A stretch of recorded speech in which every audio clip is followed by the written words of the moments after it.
I'd like to welcome the panellists joining me today.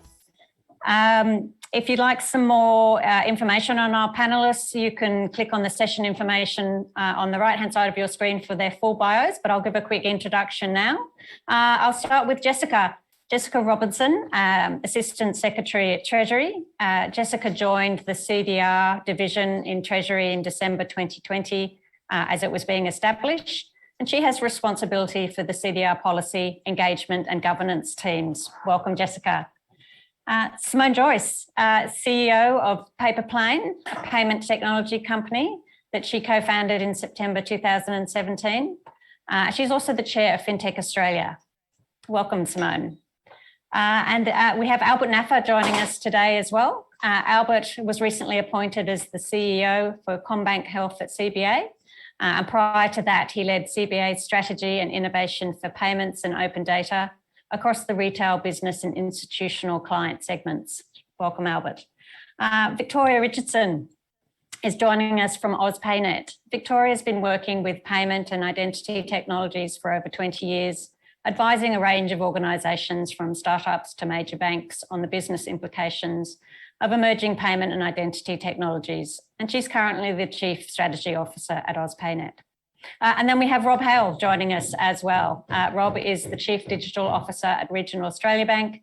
He's also a member of the Consumer Data Standards Advisory Body. In 2020, led Regional Australia Bank to become the first accredited data recipient and the first Australian bank to both publish and consume CDR data. So thank you everyone for joining us today. We're really delighted to have you with us and to spend a little bit of time talking about CDR payment initiation and how that might fit together with PayTo. Jessica, I might start with you. What does payment initiation mean for the CDR, and what value do you think it's going to bring to the market and to consumers?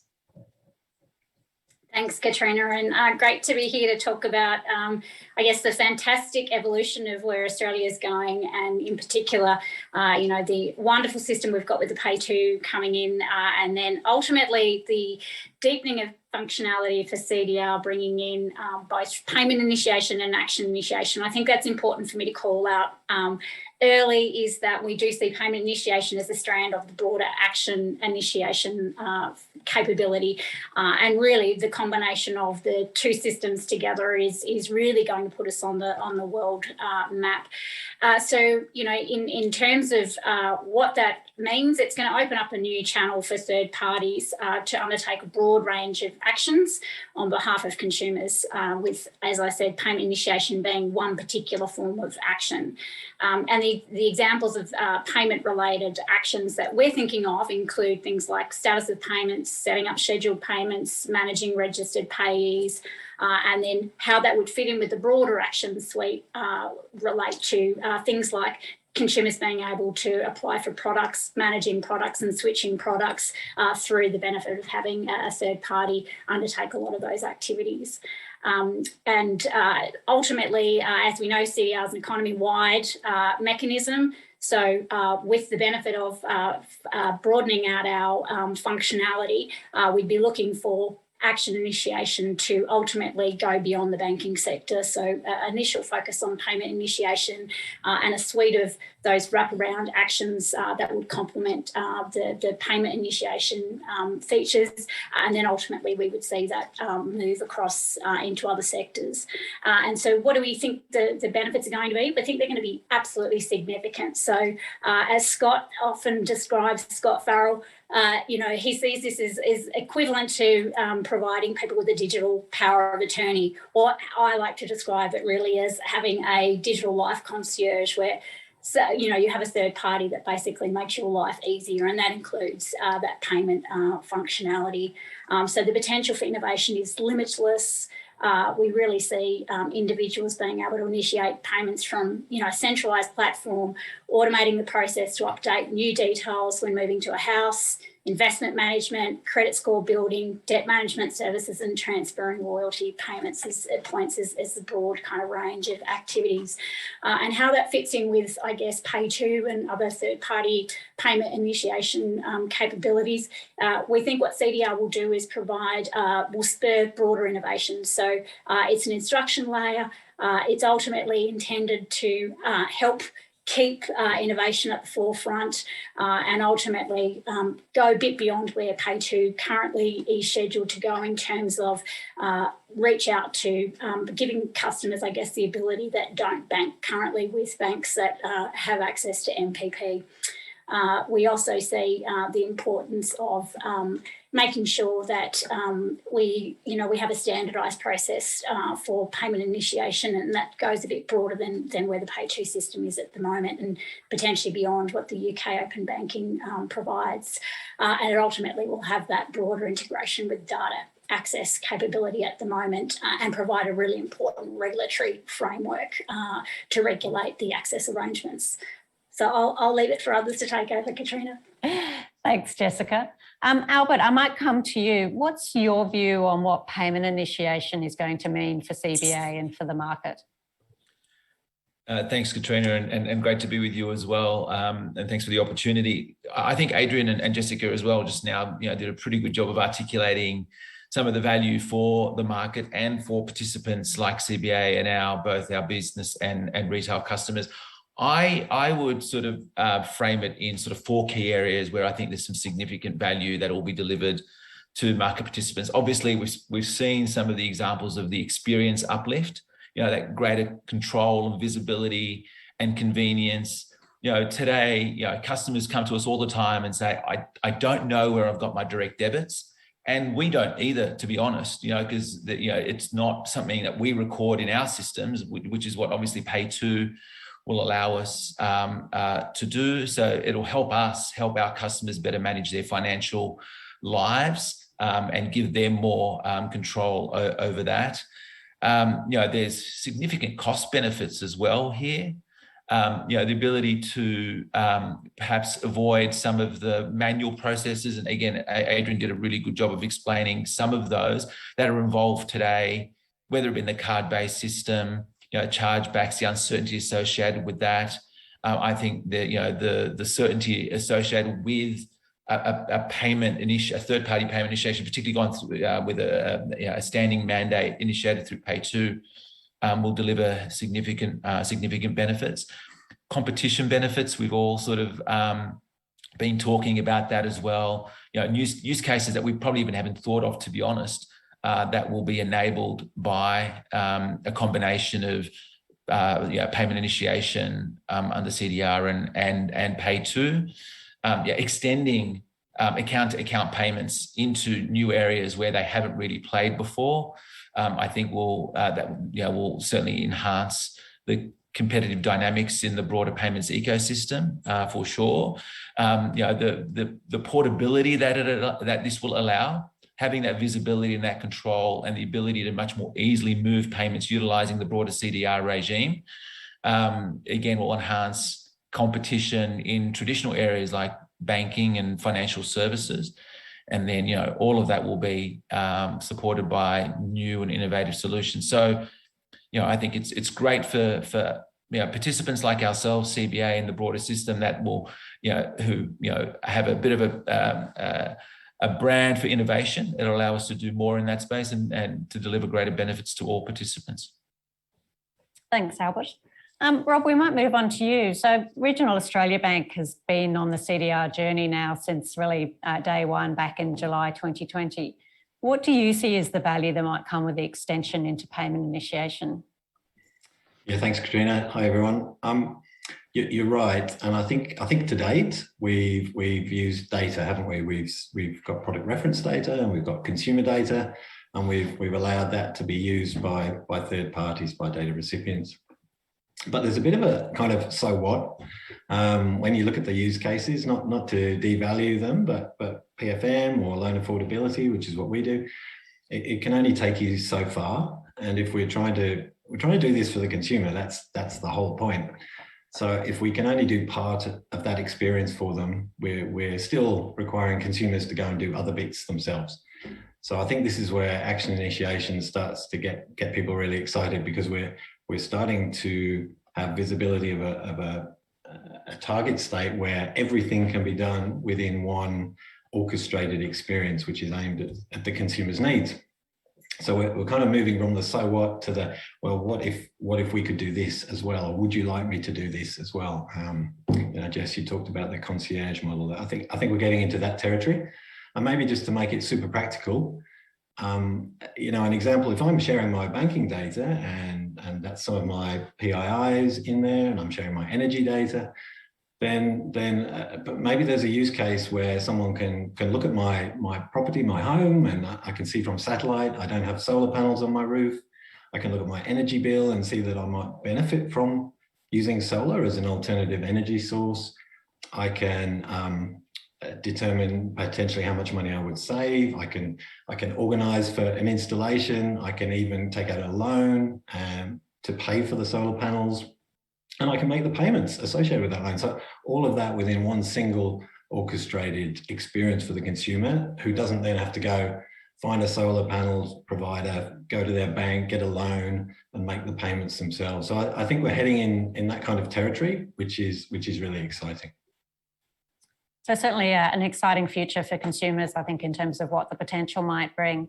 So Simone, fintechs have been asking for payment initiation capability for a number of years now. Certainly I've had a number of conversations myself when people have asked, when can we do this? When will it be possible? What does the introduction of payment initiation mean for the fintech community? You're right, Katrina. Good morning. Hello, everyone. Lovely to be here. We have been asking for it for a long time, and I think that it's very exciting that it's almost here.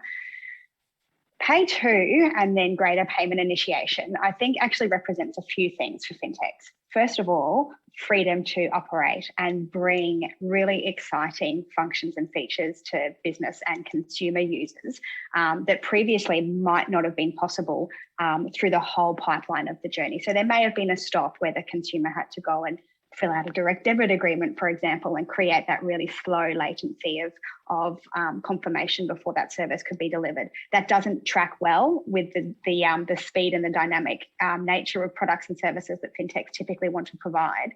But more than that, payment initiation represents a conduit to market for fintechs. So no longer do you have to be an authorised payment company with an AFSL that's potentially not tooled correctly for your business, or go down the pathway of becoming an ADR and able to do payments. It's a step one. So I think that you could argue, oh, look, payment initiation's been around for a long time. You can take a card number and process that. Yes, but it doesn't actually mean that you can have the full functions that you would really like to see from payment initiation from a bank account. So while PayTo, I think, is the first step, it's a really valuable step, because I think that the services that fintechs produce over the top of PayTo will start to really change the expectation of consumers and the experience of consumers, so that they can more easily reconcile those future functions and features that bring payment initiation into a more broad aspect across the ecosystem. And I think there was a few points touched on before. Albert mentioned competition. Absolutely. This brings competition out of being something that only can be ring-fenced into a banking environment for permission to do a payment, and brings it out into more accessibility. You don't have to be a bank in order to have access to PayTo, because it's a message set. And finally, with that comes a freedom of business model. So we can move beyond the transaction as the one particular pillar of a business model, and into more, what are the business models I can wrap around the benefits that I can do with these new services I can offer based on payment initiation. Thanks, Simone. So certainly an exciting time. Victoria, AusPayNet's done some work looking at the overseas experience with payment initiation. What does that experience tell us in terms of what we might expect to see here in Australia? And does that sort of align with what we've heard from the other panellists so far? Thanks very much, Katrina, and good morning, everyone, and thanks for having me along. So if I take the last question first, yes, I think, listening to everyone, if you look overseas, you can definitely see that markets that are further advanced than Australia are delivering on the promise. So I think, the big promise of third-party payment initiation is that it improves the payment experience for a whole host of the stakeholders. So if you think just about merchants as a stakeholder, just particularly in the UK in the last few months, we've seen a rapid uptick in use of payment initiation for e-commerce. And so recently they've published some figures, and they're saying that for merchants, they get a higher conversion rate. That's everything in the e-commerce environment is a high conversion rate. So it's in excess of 95% compared with some other payment types. They're between 75 and 82. And I think Simone made that point really well. You can do third-party payment initiation with a card. There's a sense that there are additional benefits from account-based payment initiation. And a lot of that has to do with the data. And I think Australia is really well positioned to leverage use of the other data. So some of the data that comes with that transaction helps these organisations with risk and fraud and building better customer propositions. So I think, the answer is what we've learned from overseas is that those markets are beginning to deliver on that promise. I think the other thing we've learned is the importance of standards. So, different jurisdictions have gone about this in a different way. Classically, we tend to think of China and the US as market-based propositions. So there's very little standardization. Talking with some colleagues in the US recently, there's some real tension in the US market. And I think for a while, we wanted to hold it up as, market-based solutions work. I think what we're hearing now is that while big service providers, I'm not going to call out company names, but we're aware of a number of big API providers who act as that intermediary layer.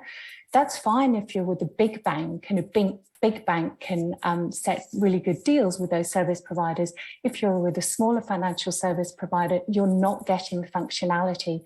So market-based solutions don't always deliver the sort of equity that we want. At the other end of the spectrum, we've got India, where there's this sort of quite specified modular payment stack that is, in terms of adoption, is leading globally. So I think what the challenge for us in this market is to think about what do we do centrally, because we know that if we do the right amount centrally, service providers can focus on the customer experience. And, I think a number have been part of workshops with Treasury where we're quite pleased that the approach appears to be, let's think about an efficient approach to this in the Australian market. How can we reuse existing infrastructure? And I think what we're hearing from overseas is that's really the right approach. It's efficient. Everyone can, plug into a central point at the risk of oversimplifying, and then focus on the value-added services, which really aren't about payments. They're about all the other things that consumers want to do in their life, and payment is a component of that. Thanks, Victoria. So, certainly a lot of benefits from a consumer perspective, from a market more broadly as it relates to competition and what we can expect to see. But obviously we need to get there. We need to have it available in the marketplace. And as we covered this morning, PayTo will be one mechanism for delivering payment initiation. And Jessica, one of the stated principles that Treasury is working to as you design how CDR payment initiation is going to work has been to minimise that regulatory burden and where possible to leverage existing frameworks and existing infrastructure that might exist in sectors. How do you see PayTo being leveraged for CDR payment initiation more specifically? Thanks, Katrina, and nicely segues from the points Victoria just made as well. And I want to thank the industry too for the amount of work that they've put in to date to help us understand exactly what it is, what's the environment we're potentially coming into, and obviously the work, Katrina, that you and your team's been helping us get across as well. So thank you. I think like the data access regime, we're moving into a space where there are already systems in place. PayTo is evolving. So our entire intent here is, again, to bring it back to that instruction layer, is to leverage the infrastructure that exists. One of the key principles is that it's an agnostic approach. So ultimately, we want to have a payment initiation functionality or an action initiation functionality that can plug and play into the various payment systems that operate, PayTo now, potentially in the future, who knows. So we're trying to create an approach that is universal, is system agnostic, but ultimately doesn't put any obligation on banks or anyone else in the industry to create new infrastructure. It's to leverage off existing infrastructure, and I think that's really important. And it goes back to some of the points others were making too around the work of CDR being to help standardise a bit more and think about that consumer experience. And for many of you that have dealt with the data standards body, that significant expertise in looking at consumer experience, the consent process is a key area that we'll be focused on. So trying to avoid duplication and ultimately making sure that that the obligations that are put on fit within what we understand the systems are at the moment, but ultimately are future-proof. I think it's probably worth noting that, you know, we're aware that we're going to have to do a bit of work around info security requirements. We're going to have to be doing some work on the info security profiles and in particular customer authentication requirements, so aspects that won't necessarily duplicate in any way, I guess, where the PayTo system's going, but provide that broader regulatory architecture to nest into the payment system architecture. Thanks, Jessica. And so, Albert, from your perspective, as a bank that's currently implementing PayTo, what do you see it as meaning for CBA to be able to meet any potential obligations under CDR and specific benefits from the service?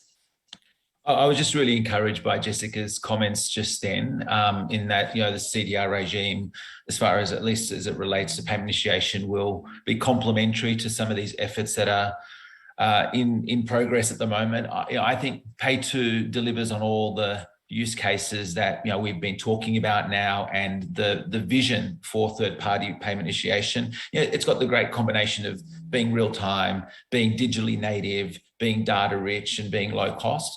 You know, when you bring those things together, you know, you can deliver on some of those orchestrated services, for example, the ones that, you know, a good example that Rob mentioned. So we're big supporters. We think PayTo will give us that capability from day one. Whereas, you know, and it was touched upon, cards have had that sort of third-party payment initiation feature as you know, core to their value proposition for many, many years. You know, what we probably want to avoid is trying to retrofit some, you know, legacy systems that probably have got a use by date on them, you know, to comply with, you know, the CDR regime. Whereas when we've got something, I think, perfectly made, it obviously wasn't perhaps designed initially with CDR in mind, but certainly the way it has been designed, the way it is being implemented and extended into, you know, our digital channels, I think will, you know, it is really fit for purpose for CDR's payment initiation ambitions. Thanks, Albert. And moving over to you, Rob, what's your perspective and what do you see as the kind of key benefits? Yes, I mean, we're still, a lot of payments are still made using cards, and cards weren't designed for the digital era. So I think it's really good that we've got a contemporary digital payments mechanism now with NPP, and PayTo is extending that. And I know there's a big roadmap of more overlay services and more features to come. But banks spend a lot of time and put a lot of effort, a lot of cost effectively in supporting existing payment methods. You know, there's the whole merchant, acquirer, issuer, settlement scheme. There's a lot of complexity, interchange and associated with that. And the consumer ultimately has to kind of wear some of that cost, or maybe the merchant fees are higher, whatever it might be. But so I think we're going to see some disruption there, which is really good. Some more competition, some more innovative ways of making payments. And I think that'll help with things like, payment disputes or payments. Someone didn't have to type in their BSB and account number, or they use the pay ID or a mobile phone number. It's a lot easier to make a payment to a person rather than some reference for that person. So I think that'll help.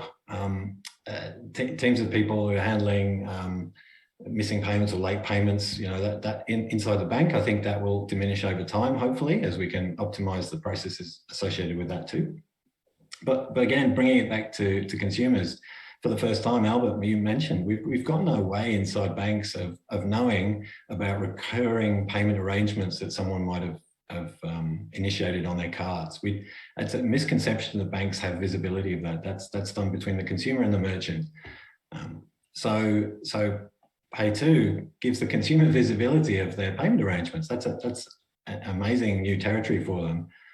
I guess that's going to create much more control. There'll be more trust. There'll be less confusion about where did my funds go, or what happened to this payment, or I don't recall authorizing this payment, and all the associated back office operational overhead that goes to resolving those sorts of queries. So I think we're going to improve our processes inside banks as a result, and this is we're taking a big step towards that with PayTo. Great, thanks, Rob. And certainly the service has been intentionally designed to try and address some of those current pain points and to make it a better and a modern digital experience for customers.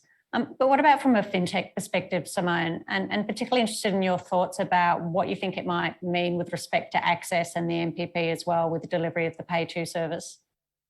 Access has been a pet project of mine for a while, access to payment systems in Australia. And I think that there's I think that the access system that the NPP has designed around becoming an identified user, identified institution, up to a connected institution, and then onto a participant is a really nice progression that matches in a lot of cases with how a fintech is thinking about designing a product, testing that product, evolving it, and then growing the company, the business model, and the footprint. I think it has to intersect really nicely with the broader implications of Scott Farrell's review into payment regulation, which had that matching licensing regime. I think he's mentioned in that report how the MVP was asking for this type of thing earlier, and I think it's admirable that that's been designed and baked into the design of PayTo from the start. But more broadly, moving into what does this mean for access on, a more broad set of rules for action initiation with payments, I think there's a few things to get right from a fintech perspective. So first of all, not over-tooling the licensing and the type checks and balances that you need to do. And that suggestion of a payment initiation license is really important. But then going into the details, making sure that things match up. So things like if there is a rule set on CDR around joint account permission, for example, or around liability and risk frameworks, does that match, and how does that translate back to the rule set on PayTo? So, and I could be wrong about this, but I think that a lot of the rules on the NPP have been designed to revert to the rules of the bank account. So whatever the bank decides to do, and that's true of value as well as who's giving permission to authorise a payment, just thinking about how that would translate into a rule set on the CDR and match up nicely, I think is a really interesting thing to think about, and will make fintechs' lives easier, but also banks' lives. And I think that the key point is that this word ecosystem has been used a lot, but for a truly functional, deeply embedded payment initiation and PayTo process to work for consumers, for businesses, and for participants, it needs to be a cooperative balance, because there are going to now be interactions between third parties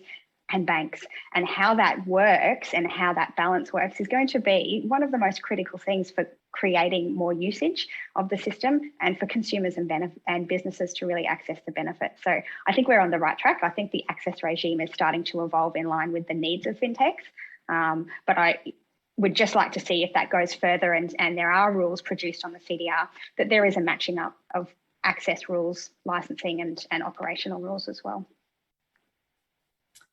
Thanks, Simone. Yes, I mean, certainly I think, in terms of how in the future the licensing regime will evolve is going to be critical, I think, for payments generally, and in terms of how we make sure it keeps in step with the demands of the market.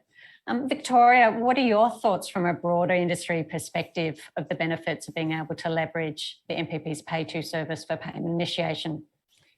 Katrina, I think a number of the other panelists have touched on it a bit, but I think it's the fact that PayTo is streamlining a lot of the business and technical processes. And to go back to some of my opening points, we see that as critical to supporting adoption.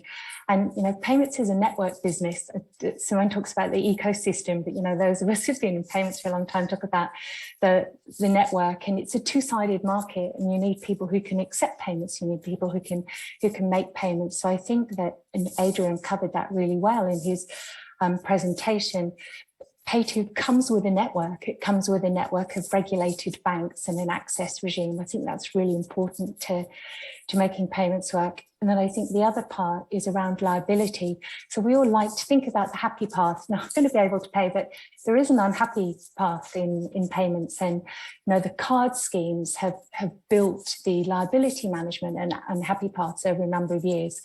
And I think that's also a real benefit of PayTo, is that the unhappy path is baked in as a solid way of managing liability. And I completely support Simone's point. There needs to be careful consideration about how that liability maps to CDI liability and the layer of services that is built across it. But I think it's really important for businesses and individuals to understand that PayTo comes with liability management. It's core to making payments work. Yes, no, absolutely. And I think certainly, the points around that network effect, that's been one of the really key considerations for how we've thought about implementation of the PayTo service and kind of what's required to kind of give that capability utility, because unless actually people are ready on that sort of receive side or from a pay a customer side, it's hard to really sort of start to get volumes come through on the initiation side. So it is a really critical point. I think, more broadly around implementation, and maybe Victoria, staying with you, what are some of the learnings from the overseas experience around how it has been implemented that you think we really need to think about carefully as we think about PayTo and CDR payment initiation? You've touched on some of the gaps that, I think still need to be sort of really worked on collectively together with CDR and Treasury. But what do you think we can learn from that overseas experience? So I think the importance of branding. So again, we were talking with some people in the UK recently, and I'm not sure if everyone is aware, but the way that open banking was implemented there's no brand. So clearly with PayTo, you have a brand, but there is no brand around open banking. And I think there's some acknowledgement that has slowed customer awareness, both in terms of merchants and consumers.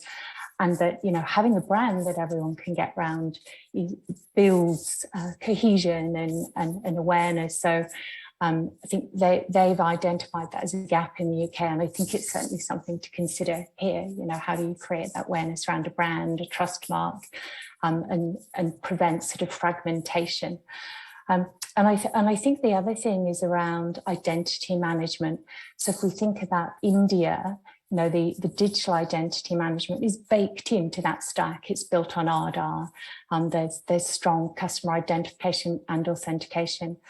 At the moment in this market, we're lucky that the banks were the first cab off the rank as the data holders, because they have strong authentication mechanisms with their customers. So CDR in a banking context works because we're reusing banking authentication mechanisms. To make it work outside the banking sector, when the data holder is an energy provider or a telco, I have no idea how to log in to my energy provider. And I've got some idea of my telco because it's on an app and I've got Face ID. But I think those are the things to think through. So if the intention is for this to be economy-wide and not just about payment initiation, and it has to be, because payment, much as we're fascinated by it, it's probably the least interesting part, right? Is the other stuff that people want to do that drives them to go online. So I think that there really needs to be some acknowledgement about the importance of digital identity management. And we know that they're revisiting that in the UK, and a little bit like this market, they focused on the sort of application of data sharing, and now they're going back to think about how do you make that more secure and robust and convenient at the same time? Thanks, Katrina. Thanks, Victoria. Definitely some key considerations there, I think, to be worked through by the industry. Rob, as an early adopter under CDR, what do you think are some of the learnings from the implementation of CDR to date? And, what are some of the things that maybe we need to think about doing differently or better as we look to implement CDR payment initiation? Yeah, great question. And I'm glad you're asking the question, because there are so many learnings from our first crack at this with data sharing. And I think Victoria made a really important point there. We can only go so far without a digital ID, and I think that's going to become more and more apparent. And the government's digital identity program is going to play a role at some point down the track. A symptom of that is with consumer dashboards. So we've got, under data sharing, we've got the data recipient side of the ledger, and we've got the data holder side of the ledger, the bank. So as a consumer, I can go to either and view and manage my consent. That's fine if I've got one data holder. I can have lots of data recipients. I can manage them all through one data holder. But if I've got, as many people do in Australia, multiple banking relationships, it starts to get really complicated. And then, of course, it starts to get really complicated when I go across sector, because, of course, this is an economy-wide piece of legislation. So now I've got multiple data holders across multiple sectors of the economy, and I don't have anywhere I can go to get visibility of all my CDR consents. And I guess there's a concern there maybe around PayTo, when those payment agreements, the mandates, are stored within this closed NPP ecosystem. So they're not visible outside of CDR. So we need to manage that somehow for the consumer, so I can see all my authorizations, all my consents, whatever the right language is, for the collective term for all of these things in one place. So there's work to be done there, I think. And similarly, the actual consent experience. So there was, with data sharing, there were some challenges. I think we came to it a bit late in designing that consent experience. So the learning there is, let's not do that. Let's do that upfront and make sure, ideally, if a consumer can provide consent for data sharing and action initiation in one go. I don't want to have to authorize data sharing and then authorize payment initiation or action initiation for the same use case. That seems wrong as a consumer if I'm trying to have a nice streamlined consent experience. And it would make that cognitive load on the consumer that we place with anything new much higher as a consequence if we don't workshop that. I think that I'll mention one more that Jess will smile at this, because we talk about it a lot, is the kind of sandbox or pre-production environment for CDR. So at the moment, we've got new data holders coming online, and the first time they publish data is that's it. There's no training wheels, there's no L plates or P plates for data sharing. And so data recipients are consuming data from some people who yesterday weren't doing that. And inevitably, there will be issues that we need to resolve. So I think with data sharing, we can manage that risk. It's not ideal. If we're starting to talk about action initiation, we don't want to get things wrong. We don't want to diminish consumer confidence and trust in this whole CDR regime. So let's make sure that new participants, particularly involved in action initiation, have the opportunity to prove and test and confirm that their services are working exactly as they should. So that we don't have any hiccups along the way at the point of launch. We could talk about tons of these. I think every one of those you could workshop with a lot of people for a long time, but I think that it's a really strong message. There are many learnings, so let's take advantage of the opportunity and do that.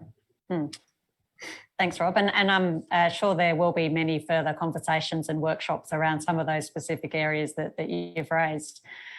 Simone, it's on the public record that Paypa plans looking to be an early adopter of PayTo. What's your perspective on where the focus needs to be as we think about implementation? Okay, I think there's a couple of areas to focus on. Rob's touched on a couple of them. I think one of the biggest things that is going to happen when PayTo goes live is all of a sudden there's this expectation uplift for consumers. Oh, I can do this with my payments. I can cancel my payments. I can pause my payments. I've got this amazing control and oversight now. How does that actually affect all of the other payments that maybe aren't yet running on PayTo, or that for whatever reason, the consumer continues to opt to pay with a card.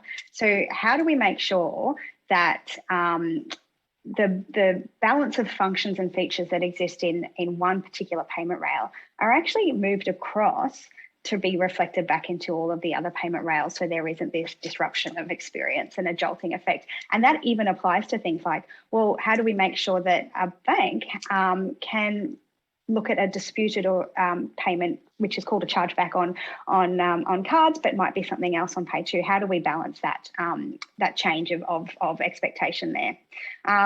So I think that there's certainly consideration that needs to go in how this will affect the overall ecosystem.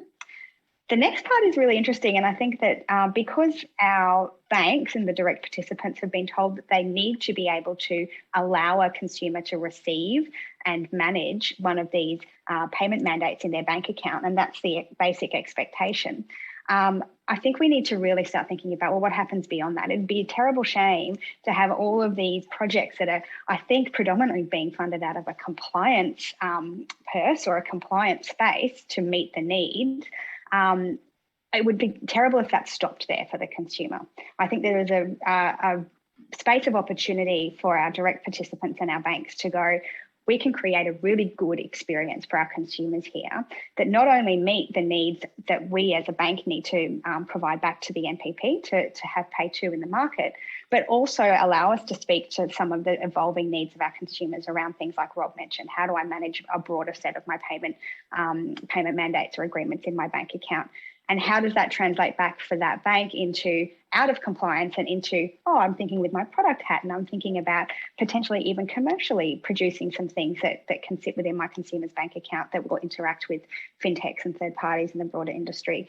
And I think that is the most critical thing, to change thinking from this is something we have to do to this is something we can really actively lean into and produce these amazing experiences, because that is going to actually be a benefit for fintechs, for consumers, for businesses, and for the banks themselves. And that's not even before we start talking about the other side of the equation, which is the send part. So what can we actually do to get this send mechanism into the market so that there is a really rich ecosystem from day one? And I think that it was a good decision to drop the pin on the receive side as far as what banks need to produce on day one. But we need to also focus on the send side. How do we get as many of these mandates happening from day one? So that it's a really evolving and uplifting experience for everyone involved. Thanks, Simone.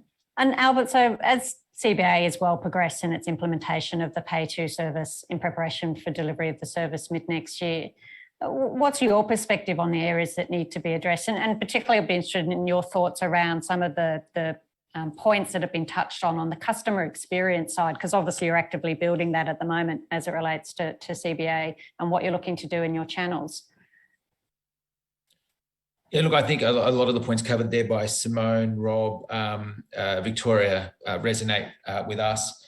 I completely agree. We need to start creating some momentum and some scale on the send side. You're not going to see your big billers day one adopting this, not until you have a lot more reach and some ubiquity. I think it's going to be difficult for them to try and manage two processes.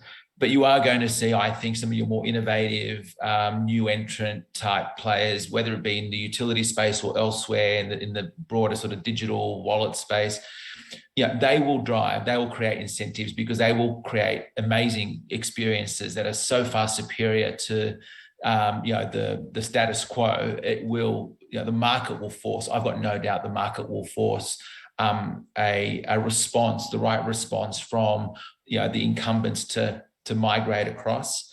I think the other thing that I think is important here is clarity from the market around when we are moving off legacy infrastructure that does not deliver the experiences that we're sort of talking about now, that does not allow us to meet the ambitions of CDR. I think we need some certainty around that to create that right balance between incentive and stick, for want of a better word, to move towards, as Simone neatly articulated, a a more consistent experience for customers, irrespective of how they're paying. And I think the other one is, we need ongoing and improved coordination across the ecosystem, across a number of initiatives. Victoria talked about identity management. At the moment, digital identity management is sort of one stream of conversation in industry. CDR is another, and PayTo is sort of starting to converge, which is a good thing, into CDR. There's nothing there are a few things that are worse than, when the local council comes and rips up your road to lay, new pipes for, drainage. And then, 3 months later, the electricity department comes along, rips up the same road that's just been freshly sealed to lay down, new electricity infrastructure. I think we have an important opportunity now when the sort of hood's open. We're trying to think about the rules, the licensing, the liability regimes, the experiences that we want to build to leverage all these great new innovations that we have available to us. Maybe it makes sense just to be taking one sort of step off the accelerator on one of these things to, as I say, sort of go slow to go fast, make sure that we're coordinated and aligned on how the convergence of all these different initiatives will deliver a far superior experience than sort of going faster with one while leaving others behind. That would sort of be the one area I think that would be worth thinking about going forward. Thanks, Albert. And certainly, I think you rightly call out there are a lot of interdependencies and kind of interrelation between a lot of these things, and sort of trying to see how we can bring some of them together will benefit the industry and everybody overall. As long as you don't take your foot off the accelerator for your implementation of PayTo, that'll be just fine, though. So as long as we can keep the focus there. Nothing to worry about there. Great. And so I might just, one final question before we then open it up to questions from the audience. And so, Jessica, I might come back to you. Where to from here? So we know that Treasury has been working on the government's response to the Scott Farrell report. Are you able to give us a bit of an update on sort of what are the planned next steps and what we can expect to see over the coming months? Yeah, sure. Thanks, Katrina. And I think Albert set it up nicely for me, because the complexity of all those things coming together is the reason why we've taken longer in terms of really starting to look under the hood a bit more than you might otherwise expect at the point we are at the moment in terms of informing a government response, which is usually, agree, disagree. We've really tried to look through those implementation issues and have an understanding of what the roadmap might look like for implementation, in including time horizons. So we are, as you said, Katrina, still at the point of finalising a government response, which will be considered shortly. It is an ambitious reform, 100 recommendations, action and payment initiation, obviously the core pieces, but there are aspects that have been touched on separately already. So it does delve into the digital identity piece, and Rob, the points around the consent management dashboards. There's some helpful lead recommendations in there from Scott on those as well. So a lot of work that's gone on, a huge amount of consultation, and quite frankly, there will be a lot more. So I think what we have learnt to date, particularly with the recent release of version 3 rules, which has been, a huge, I think, co-designed approach between policy, government regulators and industry to bring forward a package of rules that will hopefully drive the ecosystem growth, which again were recommendations in Scott's Future Direction report. So we're ahead of the game on those. We've already taken those things forward.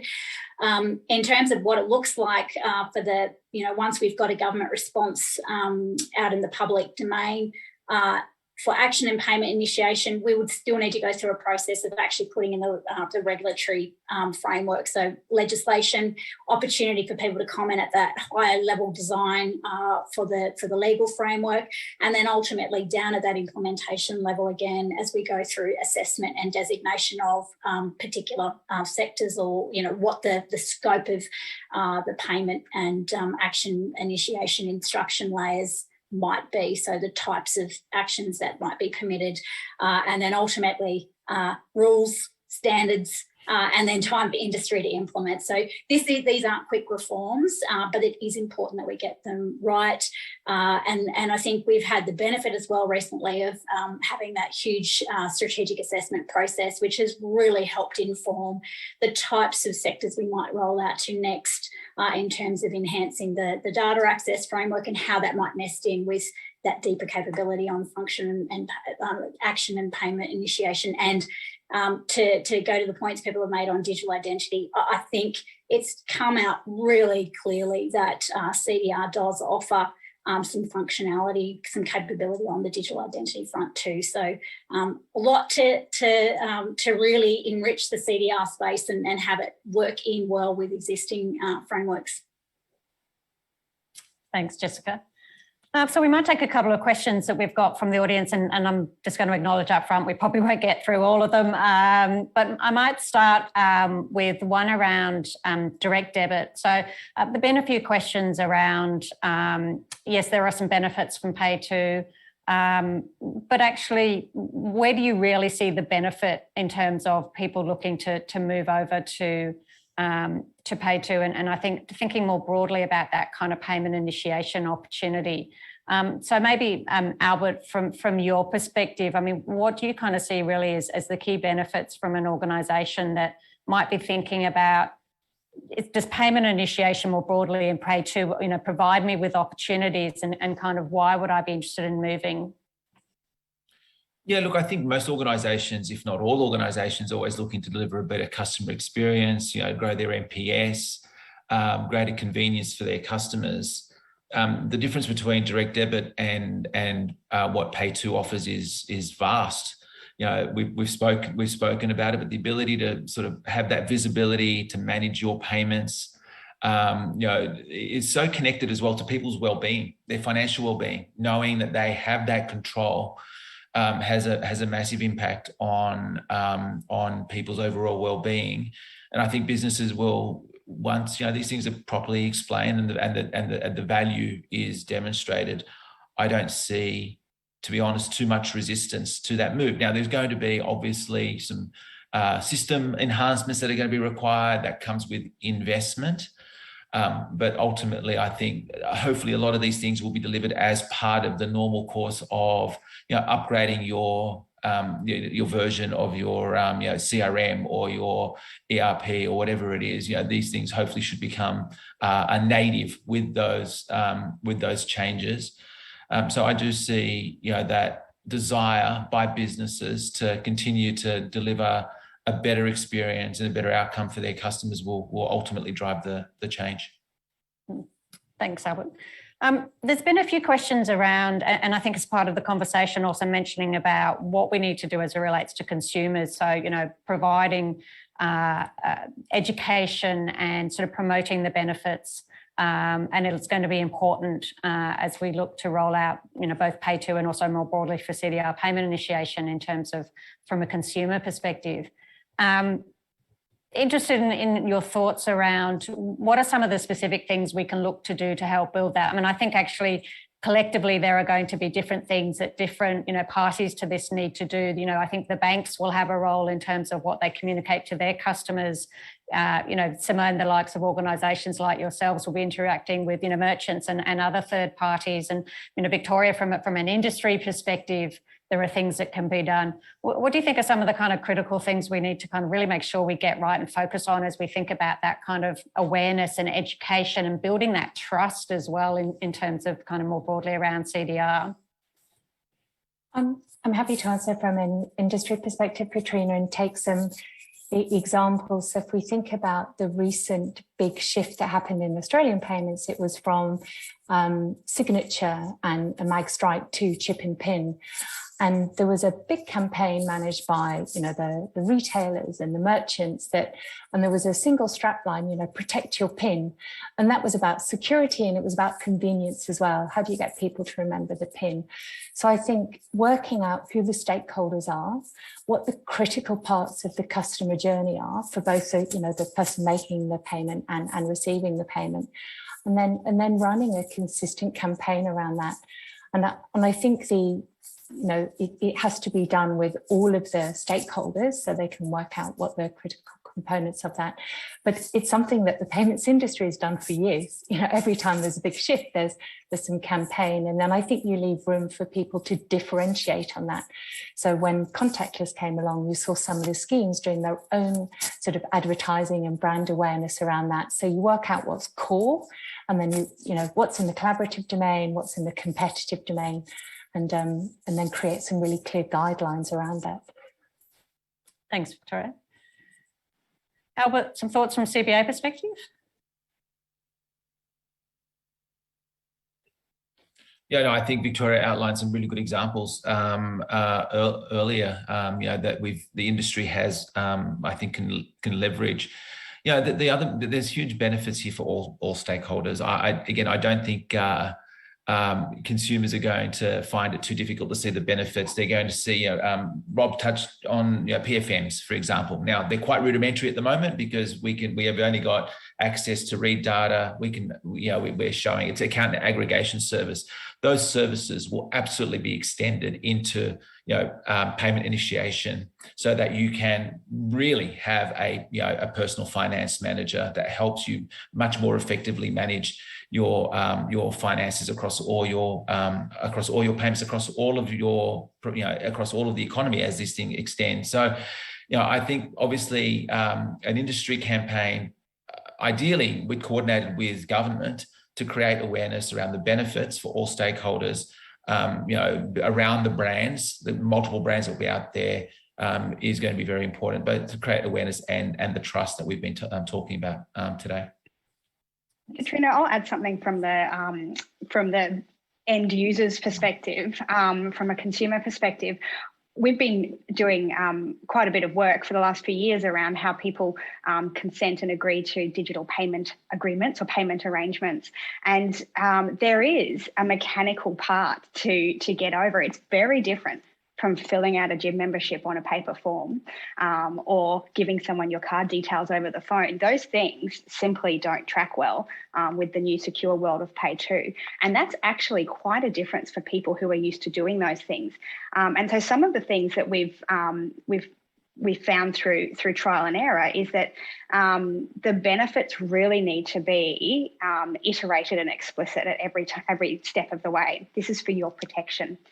For consumers, there is, Albert touched on it before, wealth management can be a very emotionally sensitive thing, particularly for people who are minutely balancing their finances. And being able to have a system that if the money's not there, the money's not there, the payment just won't happen. That means that we're protecting that consumer from overdraw fees or from failed payment fees that a third-party payment provider might bring into the scenario. And that's really important because we don't want to see consumers penalised for not having the money and then having a compounded fee to pay on top of that. And then having the ability to explicitly explain what the consumer is agreeing to and capturing that consent in a way that the consumer's actually really ingested and understood what that payment agreement could be. Because you can create a very complex payment mandate on PayTo, but having a consistent experience of, oh yes, I understand this is what I'm doing, super important for consumers. And obviously on the other end of that, there's businesses going, oh, what if other people can cancel my payments? People can pause their payments without me knowing. That's true. But in having that ability, what you're actually doing is fostering a better relationship with your customers in the first place. So people that want to cancel their payments, they're going to do it. PayTo just makes it more convenient for the consumer and therefore for the business to respond to in a timely manner to protect that relationship. So I really think that, yes, there is this amazing industry uplift and PayTo is super exciting, but we actually have to bring it back to what does this mean for me, the consumer? What do I have to do to create one? And then what does that mean for my protection and for me personally as a human? Yes, no, absolutely, Simone, completely agreed. And some of that activity is very important. Just one very final quick question for Jessica. So there's been a comment that there's a lot of opportunity for CDR and PayTo to revolutionise super. When do you think we're going to see super added to the CDR regime, Jessica? People like to put me on the spot and make me go into areas they know. Ministers have really are the only ones that can make those commitments. Look, I will be honest that the strategic assessment process, it'll be no surprise. Insurance, superannuation, non-bank lending sector, the open finance concept came through really strongly in feedback. We are still going through all the wonderful feedback we received, and I expect, you will hear more from Minister Hume at some point soon. And as the superannuation minister, I know she has a very strong interest, obviously, in how CBR can potentially give a value add to some of the reforms that are already ongoing in the superannuation sector. Great, thanks, Jessica. Maybe we can talk about that more next year. So I just want to thank all of our panellists today. Thank you for a great discussion. I think some really great points raised today. Thank you, everybody, for attending today. And thank you again to our sponsors. Just a reminder, the virtual exhibition is still open. So if you want to take a look around, please do. And we hope that we'll see you all at our Real-Time Payment Summit on the 8th of March, 2022. We've only rescheduled twice. We're not going to do it again. So we will be there. We look forward to seeing you all there. Thank you, everybody, for your time. Thanks. Thank you, Katrina. Bye. Thank you.